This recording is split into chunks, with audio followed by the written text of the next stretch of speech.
The massive trading station Kepler-7 hung in the void like a steel flower, its petals composed of docking bays that accommodated vessels from 100 different species. In the central marketplace, thousands of beings from across known space conducted their business. Beneath artificial stars that never dimmed, Eva stepped off the transport ramp. And the crowd parted. It wasn't immediate. It never was. The Vraxian merchants were the first to notice. Their predatory eyes tracked her movement with an instinct older than civilization itself. Their scaled bodies, built for hunting across the acid plains of Vraxis Prime, tensed. One by one, they stopped their haggling and stepped back. The Cathani followed next. These leonine traders, with their proud manes and razor-sharp claws, had conquered their homeworld's food chain 10,000 years ago. They ruled the shipping lanes of the Outer Rim with calculated ferocity. Yet when Eva walked past their stalls, they too moved aside, their tails low, their territorial displays suddenly forgotten. "Did you see that?" whispered a young Churi merchant to her companion. The small, rabbit-like aliens huddled together in their booth, their long ears trembling. The predators. They're afraid. Her companion, an elderly male with graying fur, nodded slowly. "That's a human child. A Terran. I've heard stories." Eva wasn't particularly tall by human standards, barely 5'7".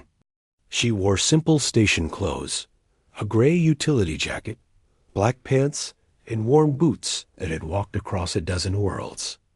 Her brown hair was pulled back in a practical ponytail. She carried no visible weapons. To a prey species unfamiliar with humans, she might have seemed unremarkable, but the predators knew better. They saw the way she moved, not with the cautious steps of prey, always ready to flee, nor with the stalking prowl of a solitary hunter. She walked with the confident stride of a pack hunter, a pursuit predator, something that didn't need to hide or pounce, because it could simply keep coming. Evolution had carved humanity's hunting strategy into Earth's savanna over millions of years. Chase the prey until it collapsed from exhaustion. The predators on Kepler-7 recognized that gait in their bones. Eva approached a weapons dealer, a massive craver with 4 arms and exoskeletal plating that could deflect plasma rounds. The craver was known across 3 sectors for his aggressive sales tactics and his refusal to negotiate. He had once broken a Vraxian's arm for touching his merchandise without permission. "I need parts for a pulse rifle," Eva said, her voice level and calm. "Standard human military issue." The craver stared at her for a long moment. In his compound eyes, ancestral memories stirred memories of the great hunters on his homeworld, the apex predators that his ancestors had learned to fear before they ever learned to reason. "Aisle 7, he rumbled, all 4 arms gesturing quickly. "Take what you need. Competitive prices. Very competitive." A Velian observer, a serpentine species known for their cunning and poisonous bite, watched this exchange with fascination.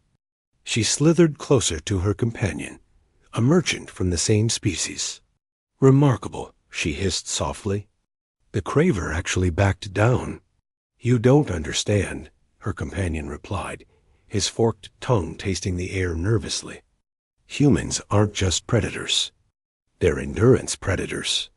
On their world, they hunted by literally walking their prey to death. For hours. For days. They didn't give up. They never gave up." The first Velian scales rippled with unease. "But we're faster. The Vraxions are stronger. The Cathani have better claws. It doesn't matter.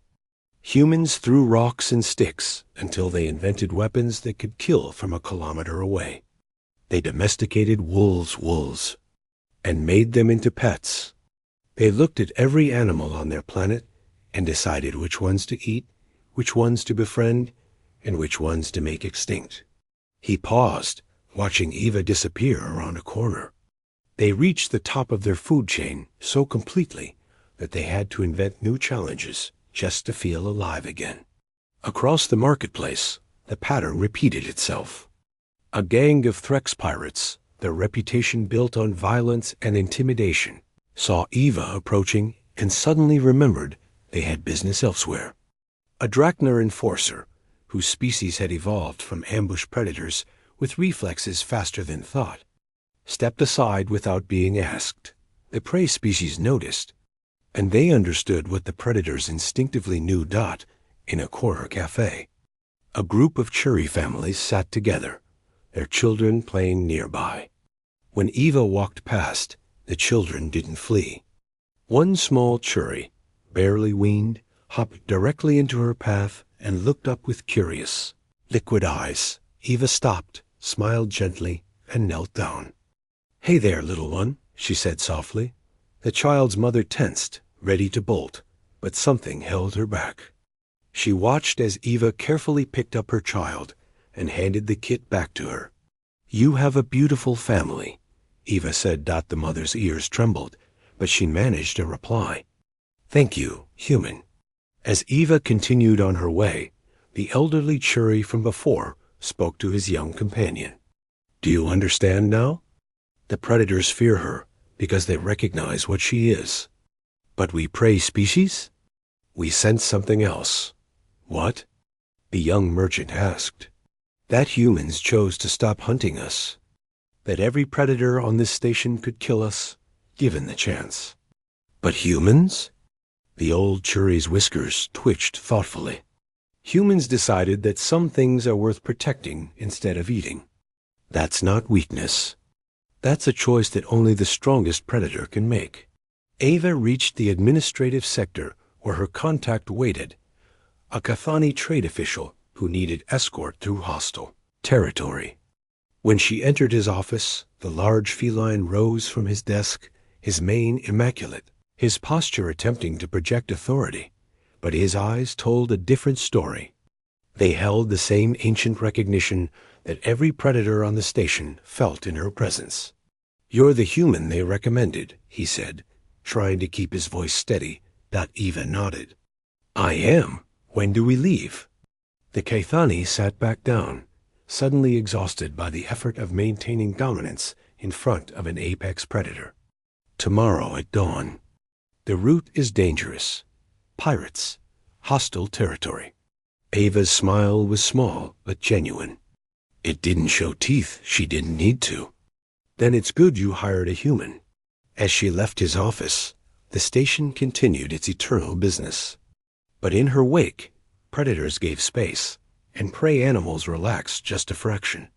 Because they all understood the same truth, humanity had clawed its way to the top of Earth's food chain not through strength or speed or venom, but through relentless determination, adaptive intelligence, and the ability to turn anything, even other predators, into tools for survival. Eva was human. And on Kepler 7, everyone knew exactly what that meant. She was the apex of apex.